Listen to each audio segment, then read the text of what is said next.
Nacimos en un país lleno de fe, de creencias, donde siempre hemos salido adelante. Somos de un lugar donde la alegría nos hace únicos, auténticos y nos acerca, sacando lo mejor de cada uno. Porque estamos unidos y como familia nos sobreponemos a lo que sea.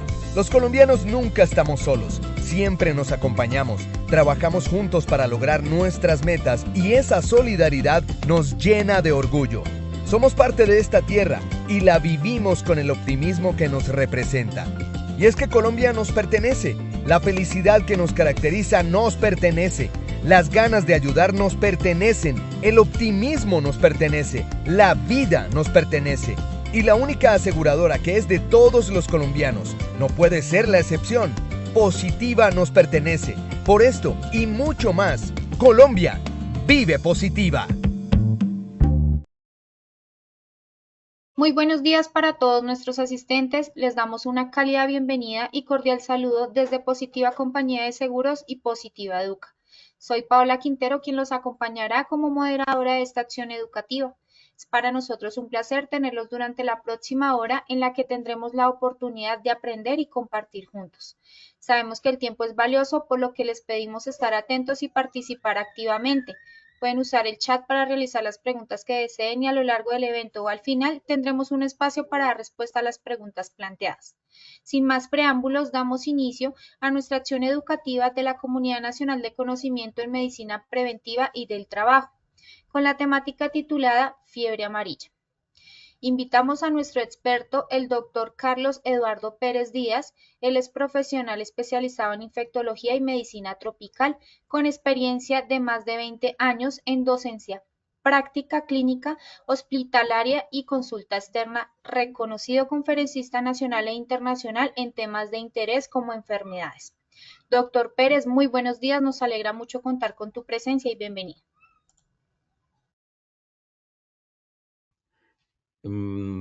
Este es mi perfil. Yo soy médico, soy infectólogo, especialista en medicina tropical. Trabajo actualmente asesorando muchos de los proyectos de Positiva y soy el jefe de infectología de la clínica de Marlí en Bogotá. Pasemos a la siguiente. Esta charla se basa en los lineamientos de la atención clínica para fiebre amarilla y algunas apartes que nos ha dado la OPS como instructivo para manejar esta enfermedad. Hacemos otra, por favor. Bien, este va a ser el brevario, no antes sin decirles que la situación de fiebre amarilla es una situación excepcional. Nosotros, si bien esto estaba advertido desde septiembre del año pasado, en los primeros casos en Putumayo, pues hoy es una realidad que en el país estamos cursando con un número inusitado de casos que no ha sucedido al menos en una década y al menos en mucho tiempo no he registrado esta aglomeración. Por eso es importante que todas las personas, todas, absolutamente todas las personas tengan en cuenta que cada uno de nosotros es responsable de un mensaje para poder transformar la prevención realmente en una acción, que es con la vacunación. Este va a ser lo que vamos a tocar hoy en día. Pasemos a la siguiente, por favor. Básicamente esto es una enfermedad transmitida por vectores. ¿Y eso qué significa que sea transmitida por vectores? Que siempre se necesita un zancudito, una mosquita, que va a ser la que es responsable de transmisión. La fiebre amarilla es una fiebre que se localiza en los ambientes tropicales, sobre todo en las zonas boscosas, húmedas y selváticas. Es una enfermedad que predominantemente está en las regiones selváticas y allá tiene un vector. Los vectores son los sabates y los hemogogus, que son un tipo de mosquitos que están localizados en la región selvática. Lo que pasa es que este virus que se aloja en estos vectores selváticos también puede infectar al Aedes. Y recordemos que el Aedes, que es el mismo que se relaciona con el dengue, zika y chikungunya, es periurbano, urbano y periurbano. Entonces el virus puede ser transportado por varios vectores, unos selváticos, unos urbanos. Y eso va a ser muy importante por qué la importancia de la vacunación en todas las regiones que sea posible hacer. Pasemos a la siguiente, por favor. Básicamente el nombre de la fiebre amarilla se conoce desde hace mucho tiempo y la característica principal es la ictericia, es ese color amarillo que es un color que cuando uno ve los casos de fiebre amarilla nunca se lo olvidan porque es masiva, es diferente a una hepatitis, es una ictericia muy profunda. eh, y esto, digamos que tiene una connotación importante. Cuando una persona está enferma de fiebre amarilla, significa, y lo vamos a ver un poco más adelante, que el virus sigue circulando en la sangre de la persona.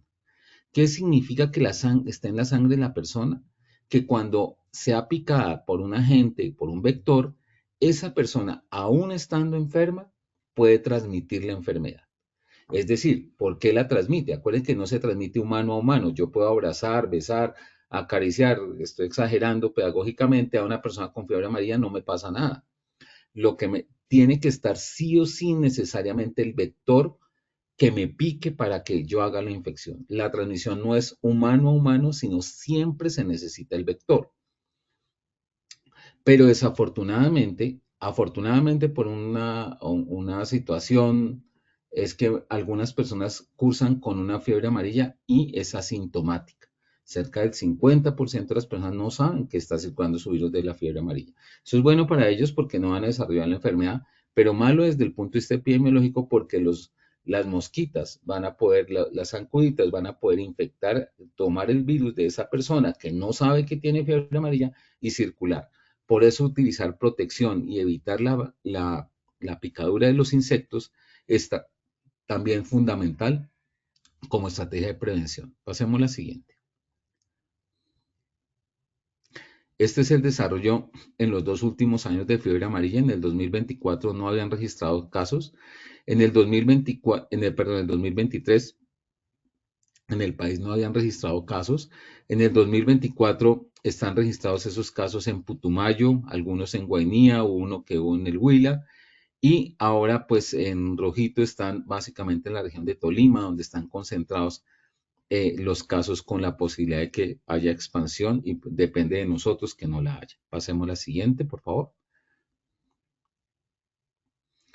La fiebre amarilla, y estos son los reportes de caso, realmente no se ha detectado urbanamente. Óigame bien, no es que no haya habido casos, ya vimos que en el 2023 no había en Colombia, 2024 algunos en Putumayo, 2025 que ya están en el centro del país, no se ha visto en la región urbana. Eso es bien importante porque el gran riesgo es la urbanización de la fiebre amarilla. Esto generalmente es una enfermedad selvática. Pasemos otra, por favor. Y así se ven lo que ha pasado en este último año del acúmulo de casos de fiebre amarilla por semanas en las Américas. Otro slide, por favor. La distribución geográfica de los casos humanos y casos mortales, pues obviamente se relacionan. Donde mayor número de casos hay, pues mayor número de fallecidos hay. Ahora es preocupante pues lo que está sucediendo en el Tolima, donde no era usual ver casos de fiebre amarilla. Realmente se describían en zonas selváticas, en la Amazonía, pero en que hayan sucedido en el departamento del Tolima pues es algo llamativo y por lo menos muy preocupante porque no habían casos descritos históricamente recientemente en ese departamento. Pasemos la otra. La fiebre amarilla es una enfermedad que es de notificación obligatoria y por eso es que tenemos registro de los casos. Cuando hay sospecha clínica se tiene que hacer el diagnóstico serológico y eso hace que los pacientes también tengan, digamos, necesidad de establecerse siempre que haya fiebre amarilla por la importancia epidemiológica que sucede. Pasemos otra, por favor. Y esta es haciendo relación a que la letalidad, recuerden que mortalidad es diferente a letalidad. Letalidad es sobre la enfermedad. De 100 personas con fiebre amarilla mueren el 50%, del 40 al 50%. Es decir, que la letalidad de la enfermedad es bastante alta. Si recordamos que el COVID en la cepa inicial, la letalidad era cercana al 1 a 3%. Estamos hablando de una enfermedad que por lo menos es 100 veces más letal que el COVID. Pasemos a la siguiente. Sin embargo, tiene unas características totalmente diferentes. Esta es la distribución actual que hay de los casos que ustedes pueden ver que está localizado en estos departamentos. Esperemos que se conserve así y esperemos que desaparezca también de esos departamentos. Pasemos otra, por favor. Acá hay un reporte que está pendiente que ya se hizo parte oficial por parte de la alcaldía de Ibagué y estamos esperando el pronunciamiento del ministerio, en donde al parecer hay un caso autóctono de la ciudad de Ibagué. Eso podría ser la primera señal de ser totalmente confirmado de que se trate de una enfermedad viral ya en la circulación urbana. Y eso amerita unos retos de salud pública muy importantes porque pues involucra que en los grandes centros urbanos pues hay muchas personas no vacunadas y se podría expandir la enfermedad si hay muchas personas susceptibles. Pasemos otra, por favor. Ahora hablemos un poquito de la gente. El virus es un virus RNA, es un virus súper bonito, es un virus muy simple que es de la familia Flaviviridae, tiene una bicapa lipídica, tiene unas proteínas y tiene un RNA, es muy similar a el dengue. Hay varios genotipos. Lo que es bien interesante es que hay unos genotipos que son americanos y unos que son africanos. Pasemos a la siguiente. Este virus se reproduce activamente en dos ciclos, como les mencioné en la introducción, un ciclo selvático y un ciclo urbano. Ya hay un periodo que se llama intermedio de transición. El ciclo selvático involucra la transmisión en primates no humanos, los monos, los micos, los simios y los mosquitos. Por eso una de las zonas de alarma es cuando uno ve y detecta primates no humanos fallecidos. Entonces, porque la fiebre amarilla es fatal también para los monos, para los micos, para los primates. Entonces hay regiones en el país donde las personas empiezan a ver que hay un número inusitado de este tipo de animales fallecidos. Es un área que puede estar circulando activamente la fiebre amarilla. No es que los monos transmiten la enfermedad, pero obviamente se evita la manipulación, se notifican a las autoridades competentes porque hay que hacer el estudio entomológico y el estudio en los monos por si tienen fiebre amarilla porque habla de la circulación activa del virus. Eso es el ciclo selvático. El ciclo urbano está relacionado ya no con el Sabetes y Haemococcus, sino con el Aedes. Y ahí es donde juega un papel importante la transición. Muchos de los casos, por ejemplo, eran personas dedicadas a cultivos ilícitos, por decirlo de alguna forma, que entraban a la selva en esas actividades, desarrollan la enfermedad y salen a centros urbanos. Ahí es donde esta persona, trayendo un virus de la selva, podría infectar a los aedes que están en las regiones urbanas. Ese ciclo urbano es lo que se llama urbanización de la fiebre amarilla.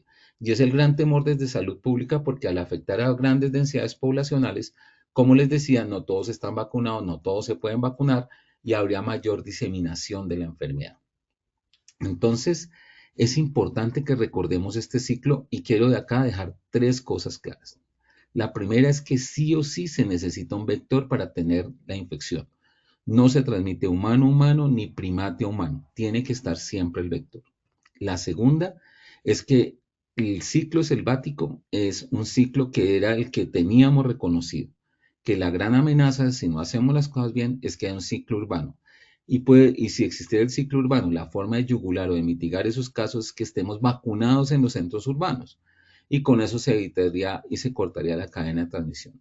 Y lo tercero es que es muy importante entender que el virus de la fiebre amarilla es un virus que el comportamiento que se ha transmitido de vectores es prevenible no 70, no 50, no 80, es 100% con la vacuna.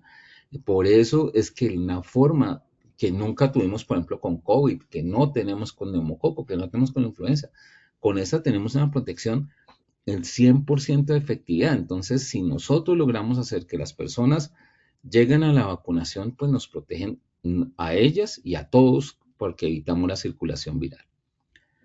Pasemos la siguiente, por favor. Entonces, clínicamente hay tres periodos. Uno que se llama periodo de infección, otro que se llama periodo de remisión y el periodo de intoxicación o toxicidad, que tiene varios nombres en la literatura. ¿Qué es el periodo de infección? Realmente la fiebre amarilla tiene un periodo de incubación de 3 a 6 días, es muy corto, es decir, a mí me pica el zancudito y a los 3 días a 5 días ya desarrolló la enfermedad. Como les digo, muchas personas puede pasarles eso y no se dan ni cuenta que tienen fiebre amarilla. Puede ser asintomático. En eso se parece en algo al COVID. El periodo de infección, cuando las personas desarrollan síntomas, se caracteriza por dolor de cabeza, fiebre, malestar ocular a la luz, dolores lumbosacros, mialgias, náuseas, vómitos, irritabilidad y mareo.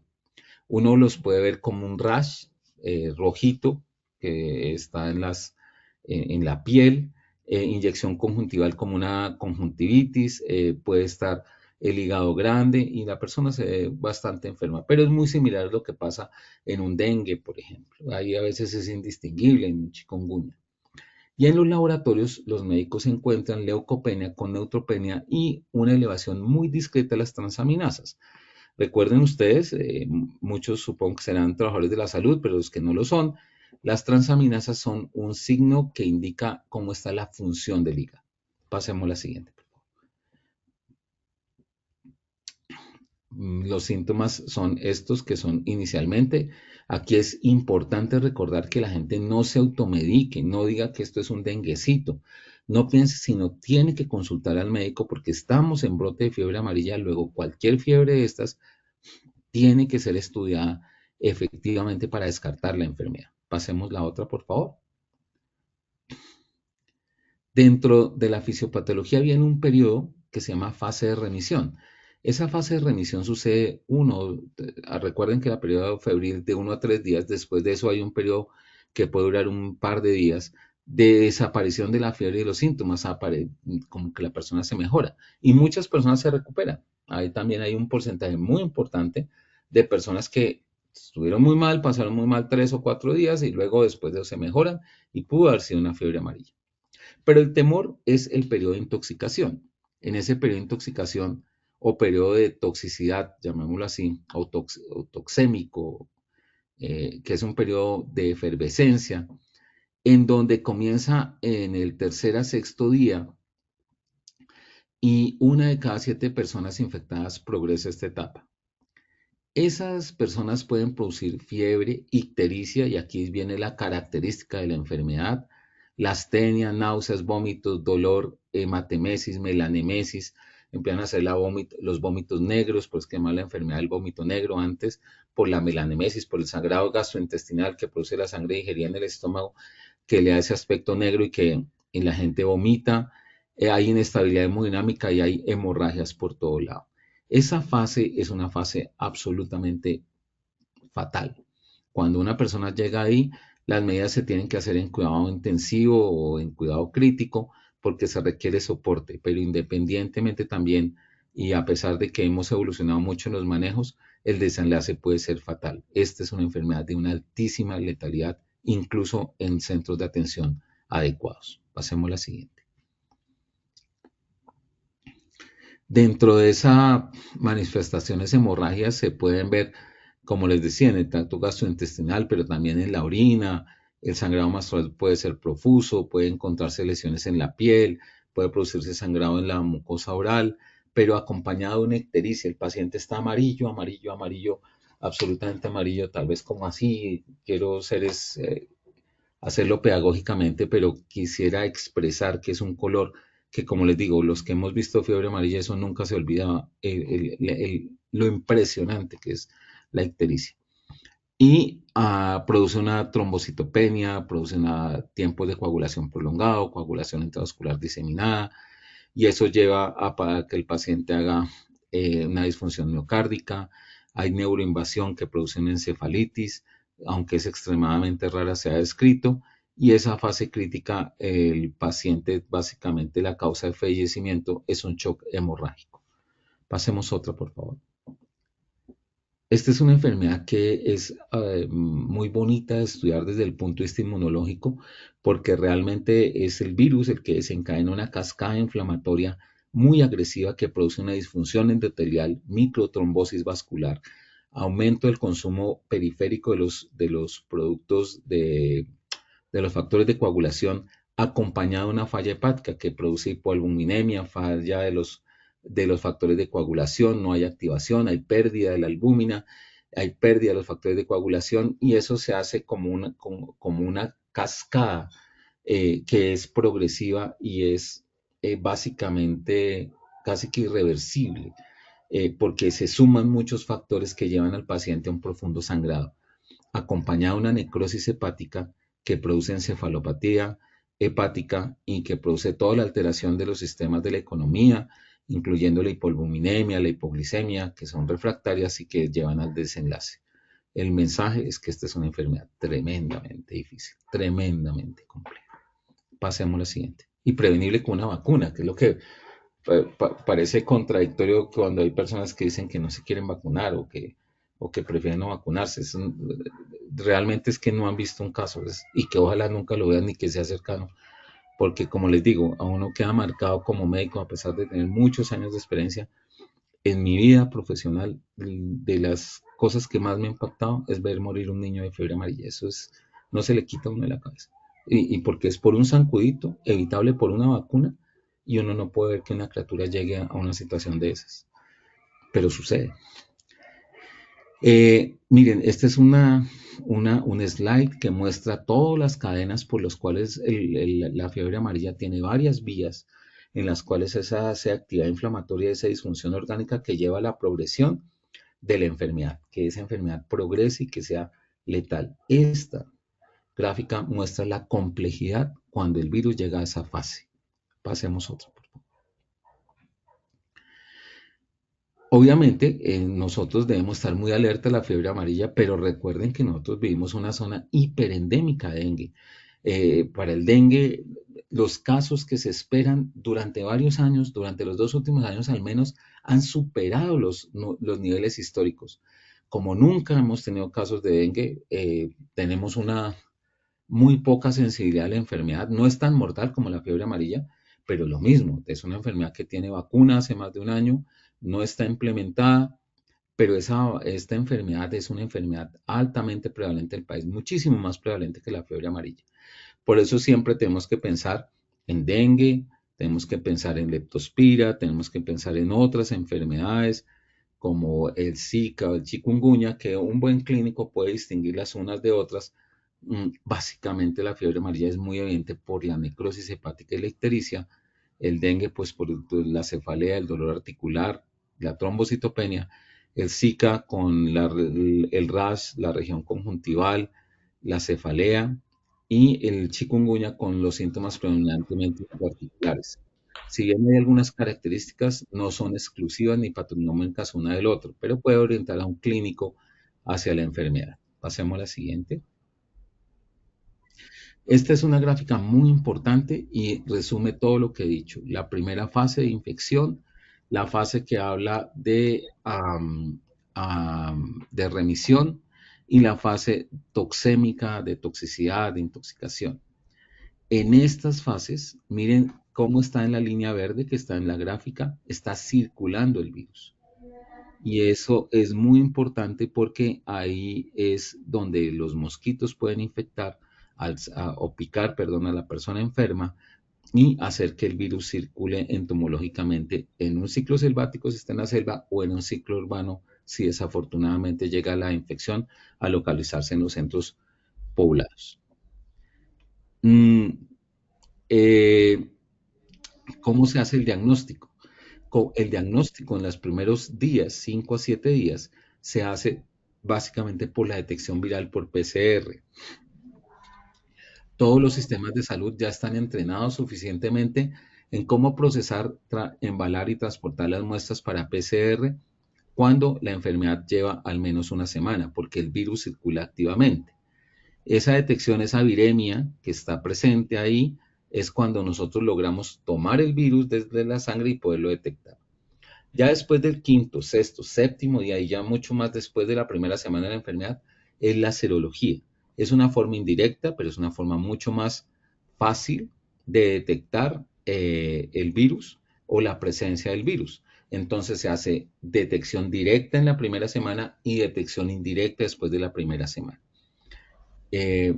Siguiente, por favor. Si quieren, ahorita vemos las preguntas, porque me borra la pantalla cada vez que hacen una pregunta. Denme un segundito, yo termino la charla y ya contesto con todo gusto todas las preguntas que hay. Obviamente todos como agentes de salud tenemos que hacer una vigilancia epidemiológica activa, sospechar los casos y sobre todo orientar a las personas. Muchos de ustedes son agentes de salud y lo que vemos con preocupación es que mucha gente no le cree a los médicos, yo no sé por qué, o no le cree a los sistemas de salud o piensan que esto es un invento, pero se acercan a personas y les dicen, ¿será que me debo vacunar? ¿Será que a mí me hace importante vacunarse? Hombre, el mensaje es que sí, yo les acabo de mostrar una enfermedad que, como les digo, es una enfermedad devastadora cuando llega a esas fases y que es prevenible con una vacuna. Entonces, cada uno de ustedes se vuelve un agente para sus trabajadores, para las familias de los trabajadores, pero para sus familias y sus familiares, que entendamos que esto no es un titular de noticias, no es una noticia de Facebook, no es una cosa que sucede en otro país ni que esté lejos de nosotros. Todos los colombianos que vivimos en un país hermoso, biodiverso y que el 80% de los habitantes, perdón, que el 70% de los habitantes están por debajo de 2.000 metros, pero que creo que el 100% vamos y todos vamos a clima caliente a pasar o tenemos familia, somos susceptibles. Entonces aquí, a menos de que uno nunca salga de Bogotá, de Manizales, de Tunja, durante el resto de su vida, todos somos susceptibles. Todos somos susceptibles.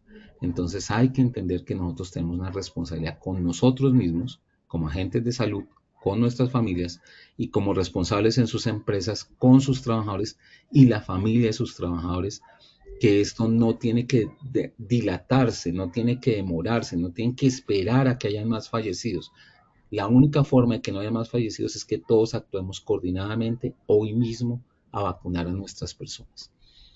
La vigilancia epidemiológica está dada por los niveles de atención. Pasemos a la siguiente, por favor. Donde hay las notificaciones, la búsqueda activa y ya el gobierno ha establecido muy claramente las pautas de cómo debemos hacer la coordinación en las áreas donde se determina la transmisión. Pasa a la siguiente. ¿Cómo se hace el diagnóstico molecular, el diagnóstico post-mortem? Incluso cuando los pacientes llegan y ya han fallecido, uno tiene la obligación de hacer estudios de patología, independientemente que uno sea o no patólogo, de tomar las muestras, enviarlas a las autoridades sanitarias cuando sospeche fiebre amarilla, porque es un impacto de salud pública. Entonces, es necesario establecer eso. Pasemos a otra, por favor. Y este diagnóstico serológico es un diagnóstico supremamente importante que está establecido en el manual de fiebre amarilla y que invito a todos los médicos a que lo lean, a que no leamos resúmenes, sino que leamos juiciosamente, y es algo bien importante. Yo creo que todos como agentes de salud aprendimos que lo que nos diferencia a nosotros es nuestra capacidad de lectura, no nuestra... Hoy la gente se acostumbra a ver videos, a leer posts, pero no a estudiar. Lo que nos diferencia a nosotros de las personas que confían en nosotros la salud es que nosotros leemos y estudiamos. Ese manual está hecho muy bien hecho. Las guías para manejo de fiebre amarilla son unas guías que puede leer cualquier persona y que están con la bibliografía y con todas las directrices, pero hay que leerlos, por favor. No hay que dejar que nos lo cuenten, que nos lo resuman. Nosotros, los agentes de salud, como les digo, nos diferenciamos de los que cuidamos la salud en nuestra capacidad de lectura y análisis. Pasemos a la siguiente. Hay algunas cosas, por ejemplo, la infección por dengue o las infecciones por chikungunya pueden dar falsos positivos para la enfermedad, por eso hay que estar alerta al diagnóstico diferencial. Y a veces la vacuna, como es una vacuna que tiene virus, puede dar una viremia positiva después de la vacunación.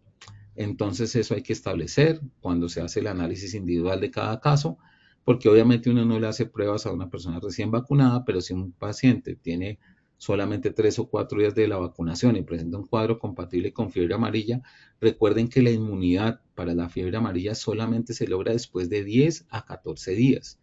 Es decir, que así uno se vacune hoy, por lo menos 10 días permanece igualmente susceptible al virus. Entonces, y basado en eso, es que antes de viajar, se recomienda que sea 10 días, al menos 10 días, pero puede ser años antes, pero al menos 10 días antes de ir a zona endémica, porque desde que usted se coloque la vacuna, siguen 10 días que uno lo puede picar el zancudito y darle la fiebre amarilla. Pasemos otra, por favor. Como les digo, la letalidad puede variar de 30 a 60%. Estamos esperando como los estudios acá en Colombia a ver qué cosas aprendemos nuevas de esta lamentable situación que estamos pasando, y por los niveles de complejidad vamos a hacer las estrategias de atención. Pasemos a la siguiente. En las unidades básicas de salud, por ejemplo, se hace la hidratación, la expansión volumétrica, monitorizar las transaminasas y estar pendiente de que si hay trombocitopenia por debajo de 50.000 o aumento de la ST más que de 5 veces de lo normal, el paciente se debe trasladar a un servicio de atención más grave. Estos pacientes de fiebre amarilla cambian por horas, entonces hay que estar pendiente, pero como les digo, hay muchos de los pacientes que solamente duran 3 o 4 días y remiten la enfermedad, pero si llega a progresar, pues se tiene que escalar, pasemos a la siguiente, a un manejo que llamamos grupo B, donde lo que marca es la deshidratación, la presencia de vómito, la intolerancia a la vía oral, la oliguria, y estos pacientes tienen inestabilidad hemodinámica. Aquí ya requieren un nivel de complejidad alto, en donde tiene que ser monitorizado idealmente, y aunque dice hospitalización, yo siempre considero que, y es algo personal, que todo esto que sea grupo B y C tiene que ser manejado en cuidado intensivo, porque es una enfermedad de... ¿Qué pasó? Se fue la presentación. Pasemos a la siguiente, por favor. Otra más.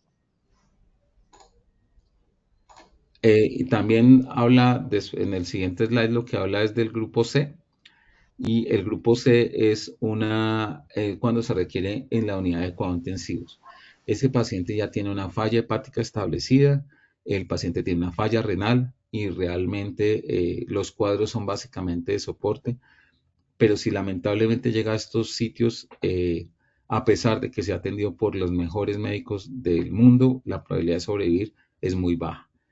Aunque los casos que se han manejado en Colombia, realmente estuve viendo la experiencia, por ejemplo, que tiene el Federico Lleras, y lo único que expreso es la gran admiración por ese trabajo tan científico y tan profundo que nos va a enseñar a todos de cómo manejar un paciente crítico de fiebre amarilla, porque lo han hecho de una forma excepcional y que realmente es un ejemplo para el país y un referente que queríamos todos aprender de ellos. Pasemos a la siguiente. El paciente puede mejorar y muchos de estos pacientes mejoran. Entonces nosotros vemos que haya efervescencia de fiebre, normalización de las pruebas de función del hígado y algunos criterios en el descenso de transaminasas, con el cual consideramos que el paciente se puede manejar ambulatoriamente. Pero recuerden que en cualquier escenario, con la sospecha, durante la enfermedad e incluso estando en cuidado intensivo, siempre los pacientes tienen que tener el aislamiento para evitar que otros zancuditos los lleguen a picar, sobre todo en hospitales que tienen espacios abiertos y donde pueden estar estos vectores. Pasemos otra, por favor. Bien, yo sé que hay muchas preguntas de la vacunación. Quiero que presten atención para que no repitamos las mismas preguntas. La vacunación es una sola vez en la vida. Es decir, que si me vacuné hace 10 años, 8 años, 15 años, 20 años, 25 años, 30 años, 40 años, es suficiente. No hay ningún problema si yo me vacuné en el 2005, en el 2015, en el 2000 o en el 2022. No pasa nada. Los anticuerpos duran toda la vida, afortunadamente. Es importante recordar que el rango de vacunación es de 9 meses a 60 años. los niños menores de 6 meses no se deben vacunar. Y las personas mayores de 60 años sí se pueden vacunar si viven en zonas endémicas y no tienen enfermedades debilitantes. Es también importante entender, es decir, yo tengo una persona que tiene 80 años y vive en Girardot, ¿se puede vacunar? Claro que la puede vacunar, pero tiene que llevarla al médico y el médico evaluará que no tenga una inmunosupresión. Y si no tiene inmunosupresión, no tiene una enfermedad debilitante y él considera que está apto, lo podría vacunar. Pero si es una persona que tiene 70 años y la persona tiene una diabetes no controlada, no hipertensión, una diabetes no controlada, la diabetes controlada no es inmunosupresora, la diabetes no controlada es inmunosupresora. Una artritis reumatoidea, la persona tiene un cáncer de próstata que está recibiendo tratamiento activo o tiene un cáncer de orofaringe, pues esa persona no podrá ser susceptible a la vacuna. Yo tengo pasajes y voy a viajar a clima caliente, ¿me debo vacunar? Sí, claro, se debe vacunar. Pero es que voy a viajar con mi papá que tiene 80 años y que está muy enfermito. Hombre, pues en estas circunstancias es mejor que no lo lleve. Pero si es sí o sí que tiene que viajar, pues lo puede vacunar previa valoración médica. Es importante que los mayores de 60, 70 años se les hace una serie de preguntas de seguridad para poder considerar la vacunación, porque los efectos de la vacuna, como es una vacuna de virus vivos, en las personas mayores puede producir efectos adversos. Entonces, no es que no se puedan vacunar, sino que tienen que ser valorados por los médicos.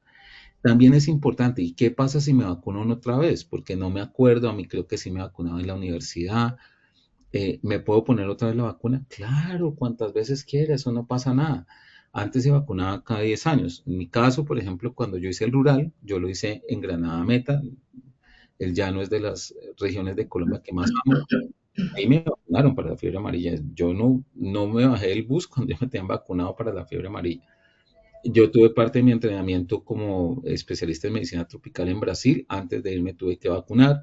Luego, después de eso, tuve que asistir a unos eventos fuera en otros países y me he vacunado 3 o 4 veces. Uno se puede vacunar 5, 10, no pasa nada. Entonces, si usted tiene dudas, si no tiene el carnet, si no se acuerda y se quiere vacunar, vacúnese, que lo único que le puede pasar es que quede mejor vacunado. No le pasa absolutamente nada, ni su sistema inmunológico no le pasa nada. Todo lo contrario, antes, como les digo, en mi caso, nos vacunábamos cada 10 años. Ahora ustedes con una sola vez que hayan vacunado, no importa la fecha, no importa si tuvieron un año de edad y los vacunaron, 10 años, 15, 20 años, la vacunación dura todo el tiempo. Pasemos la siguiente, por favor. Pasemos otra. ¿Qué es lo que se espera con la vacuna? Lo que se espera con la vacuna, que es una vacuna que es altamente efectiva, es lo que pasó en los últimos 100 años. Hace 100 años había una urbanización de la fiebre amarilla. Y la fiebre amarilla fue desterrada no porque se desarrollaran los vectores, es porque durante todas estas décadas, desde que está introducida la fiebre amarilla, la gente se vacunó y la fiebre amarilla desapareció de la región urbana para concentrarse en las regiones selváticas. Y eso es lo que tenemos que hacer hoy, vacunar masivamente a las personas para que no circule más el virus de la fiebre amarilla y quede restringido solamente en regiones inhóspitas y ojalá que las personas que vayan a esas regiones selváticas también estén vacunados para que no les pase nada. Pero la vacuna es tan exitosa que desde la introducción de la vacuna quitó la urbanización de la fiebre amarilla. Ya está en nosotros volver a que esa situación suceda. Pasemos la siguiente, por favor. Estos son los estudios clínicos que muestran que la vacuna es segura con una sola aplicación. Pasemos otra. ¿Qué precauciones hay? Pacientes de 6 a 9 meses, la edad mayor de 60 años previa valoración. En el embarazo no está recomendada la vacuna y en la lactancia se debe valorar, por ejemplo, si está en el periodo de lactancia de 3 a 6 meses, probablemente no sea candidato a vacuna, pero si ya lleva más de 6 meses en lactancia y no tiene inmunosupresión, más de 6 meses podría uno considerar la vacuna en estas situaciones, pero no antes de 6 meses que esté en la lactancia. Y ahí están claramente las contraindicaciones que quisiera que ustedes las leyeran conmigo. Niños menores de 6 meses de edad, personas con antecedentes de reacción de hipersensibilidad al huevo o familiares que tengan alergias al huevo, porque las proteínas del huevo son la base para hacer la vacuna de fiebre amarilla. Personas que tengan VIH, que tengan un recuento celular menos de 200 CD4, pero si tienen más de 200 CD4 se pueden vacunar. Las inmunodeficiencias congénitas o adquiridas, una reacción alérgica grave, antecedente de problemas del timo, miastenia gravis, timectomía, la enfermedad, si tiene una enfermedad con fiebre alta, moderada, una infección aguda, uno espera una semanita y media para poderlos vacunar. Y las vacunaciones con fiebre tifoidea, porque se tienen que dejar un intervalo de 3 semanas para vacunar de fiebre amarilla. Pasemos a la siguiente. Por ejemplo, pacientes con cáncer no se pueden vacunar con quimioterapia, no se pueden vacunar con terapia biológica, no se pueden vacunar. Los efectos de la vacuna, pues da dolor de cabeza, como mamera, cansancio, debilidad, dolor muscular, nada diferente a lo que puede pasar con una persona normal. Puede producir náuseas y vómitos, sobre todo en los adultos, y las que son muy poco frecuentes son sensación de vértigo, de maluquera, y diarrea puede producirse también en algún grupo de población. Los efectos fatales de la vacuna de fiebre amarilla es cuando se coloca en personas inmunosuprimidas, por ejemplo, que se hablan de daños cerebrales o hepáticos causados por la vacuna. Por eso es bien importante que las personas que sean inmunosuprimidas tienen que tener una valoración para poder considerar sí o no si son la vacuna. Pero si una persona no está inmunosuprimida, que es lo que le pasa al 90%, 95% de la población, pues se puede vacunar. Pasemos la otra. Bien, muchas gracias y primero quería darle el agradecimiento a Positiva por poderme transmitirle a ustedes toda esta información, darles ese parte que estamos pendientes, estamos atentos a los casos que puedan suceder, aunque esto no está relacionado con los ambientes laborales, porque es una enfermedad que es epidemiológicamente, pues los mosquitos no van a una fábrica o a una empresa, están en todo lado. Sí, obviamente la responsabilidad de nosotros como compañías asociadas es estar siempre presente en la salud de los demás y sobre todo promover la vacunación como una estrategia de salud pública. Esta es una enfermedad de salud pública, esta es una enfermedad que depende de que nosotros seamos actores y protagonistas de la vacunación. No esperen que sea la semana que viene o cuándo vendrá la jornada de vacunación o eso dejémoslo para mañana o es que no, uno nunca está ocupado porque la salud de uno depende de un bendito biológico. Y he visto personas que dicen, no, yo voy a esperar a viajar para vacunarme. Voy a esperar a tal... No, uno no puede esperar, porque usted se vacuna y ya queda tranquilo el resto de su vida. Es una vacuna que afortunadamente nos va a proteger el resto de la vida. Y yo no sé, los que pensamos en algún momento de la vida ir a Melgar, ir a Ibagué, ir al Valle, ir a Santa Marta, ir a la Sierra Nevada, ir a todas esas cosas, pues vacunémonos desde hoy para que toda la vida podamos viajar y no vivir con el temor de que tenemos que vacunarnos solamente cuando vamos a las zonas endémicas. Y si yo vivo en zona endémica, tengo que vacunar y vacunar a mi gente, porque hay mucha creencia de que es que los mosquitos solamente infectan o solamente pican a las personas que vienen de turistas y que uno es inmune a los mosquitos. No, la gente que ha fallecido en Colombia viven en zonas endémicas y no son vacunadas.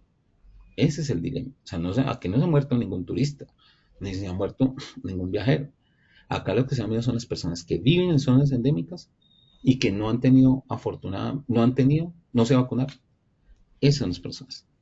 Las redes sociales mías, personales, son InfectoWeb, está en Instagram, ahí nos pueden seguir, en Facebook. Nosotros recientemente dejamos un live también de fiebre amarilla contestando muchas preguntas, en el canal de YouTube también. Y dentro de esas redes nosotros hacemos eventos, contestamos preguntas a las personas que nos quieran seguir. Pueden hacerlo muy fácilmente, inmediatamente, ahí desde sus cuentas.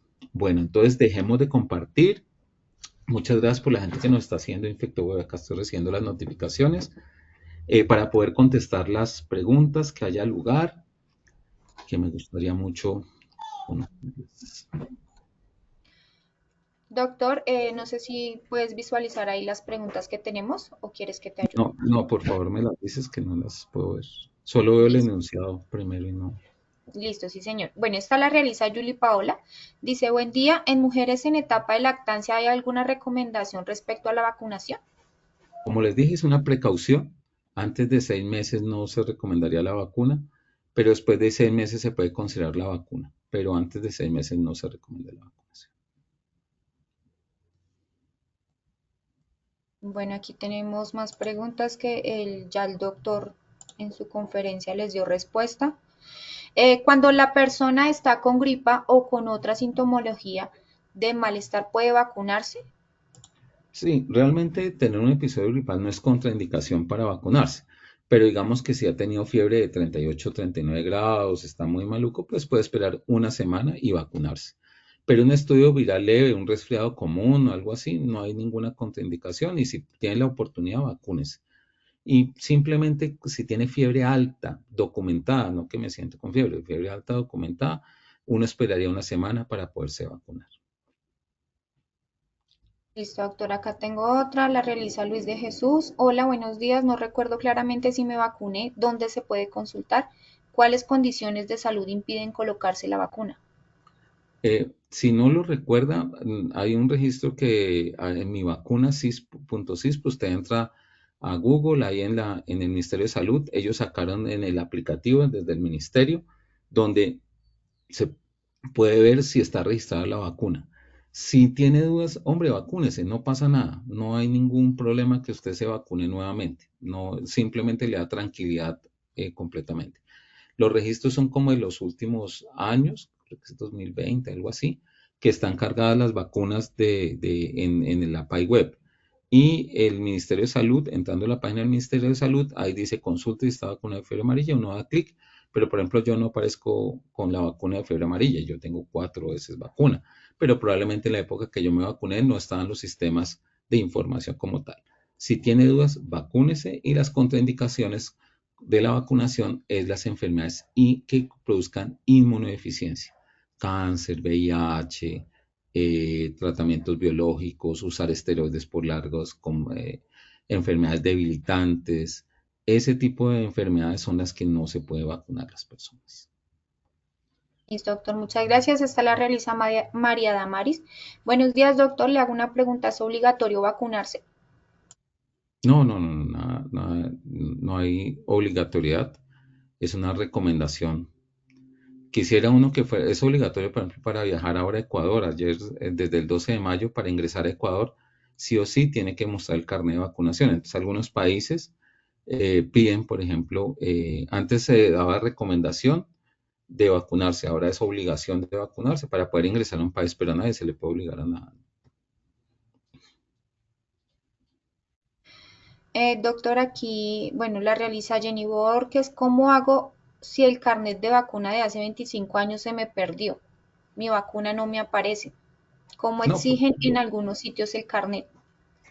no sabría, tendría que comunicarse soy infectólogo, no trabajo para el ministerio, tendría que comunicarse con las autoridades competentes, pero yo le recomendaría que se vacunara si tiene la posibilidad y ya con eso no le va a pasar absolutamente nada. Listo, doctor, muchas gracias. Esta la realiza Diego Forero. Una persona con enfermedad autoinmune no se podría vacunar. ¿Qué hace en caso si se debe viajar a una zona endémica? Utilizar los métodos de protección. Si no tiene forma, pues que es usar el repelente, dormir con toldillo, usar las medidas de ropa larga durante su estadía y hacer todas las medidas que ya conocemos como medidas de barrera. El uso del repelente es altísimamente efectivo. Usado muy bien el repelente evita las picaduras por los zancudos.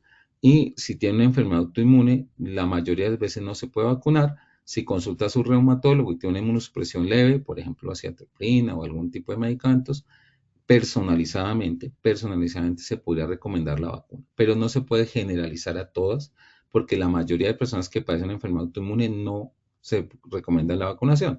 Y si deben viajar, pues tienen que utilizar todos los métodos que ya conocemos de protección, uso de toldillos, repelentes, uso de ropa larga, y evitar pues el contacto con medidas físicas hacia los vectores. Listo, doctor. Por ahora no tenemos más preguntas. Saludos, le envían muchos saludos de todas partes. Qué bueno, muchas gracias. No, a todos los quiero mucho, los invito a vacunarse. Gracias por tomarse este tiempo para vacunar, eh, para tomarse tiempo para darles salud y quiero que ustedes conmigo se vuelvan agentes de transformación. Nosotros necesitamos hoy que la gente se vacune y la única forma que la gente se vacune es que le crean a la vacuna.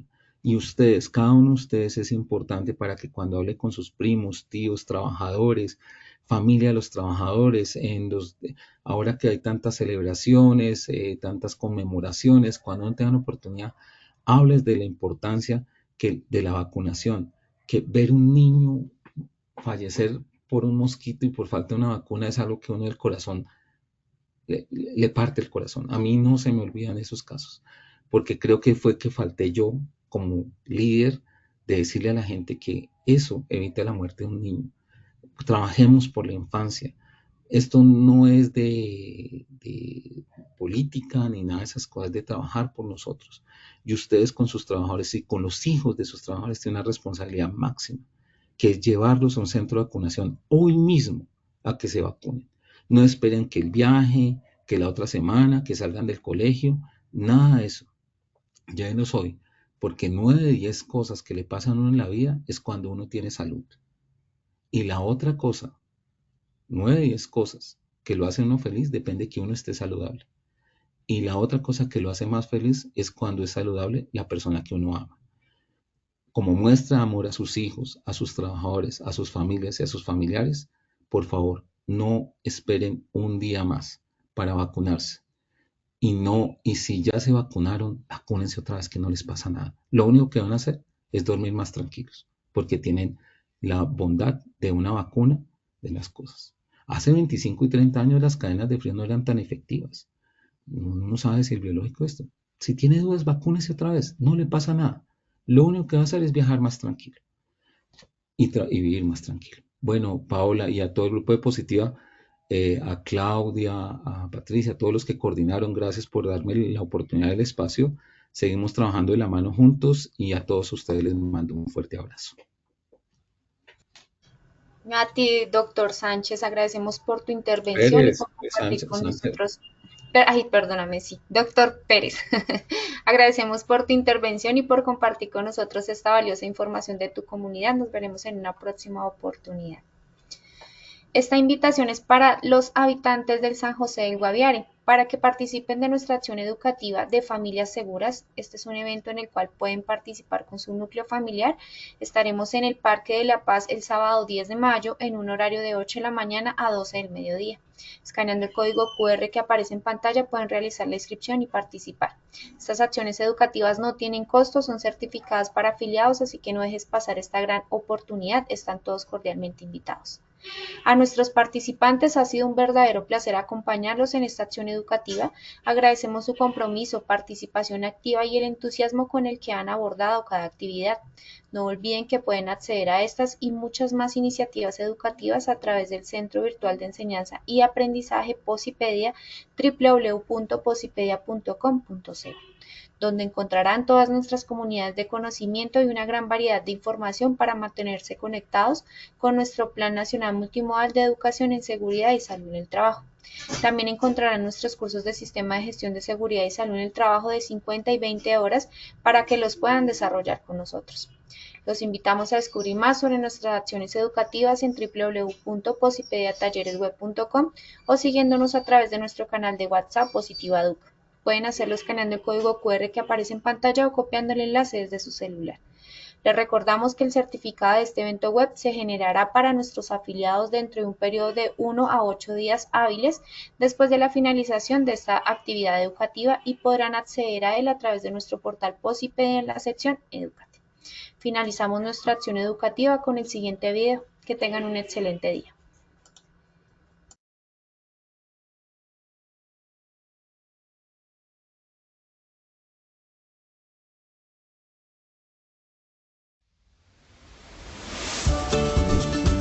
Me parece muy importante estos espacios donde las personas desde las diferentes empresas pueden venir, tener un acercamiento para conocer los diferentes programas que se tienen desde Positiva, para que conozcan la feria, para que vean las diferentes tecnologías que se tienen aquí.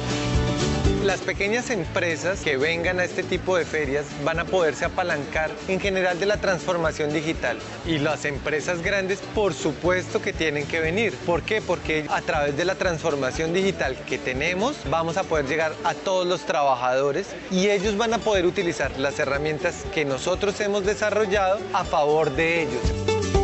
Desde ayer estoy trayendo poco a poco todos y cada uno de los empleados que tienen mis edificios para que ellos vivan la experiencia, para que ellos aprendan y desde la virtualidad entiendan todo lo que ocurre en la vida real.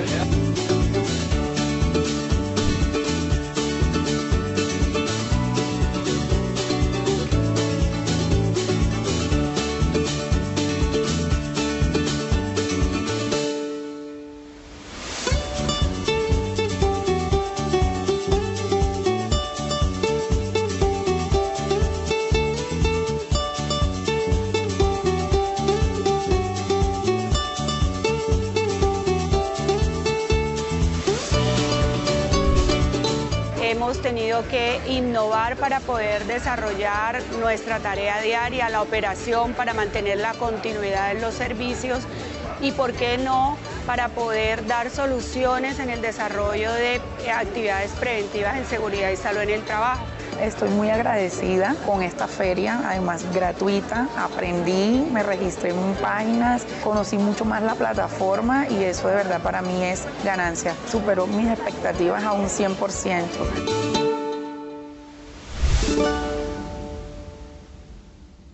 Colombia, potencia de la vida.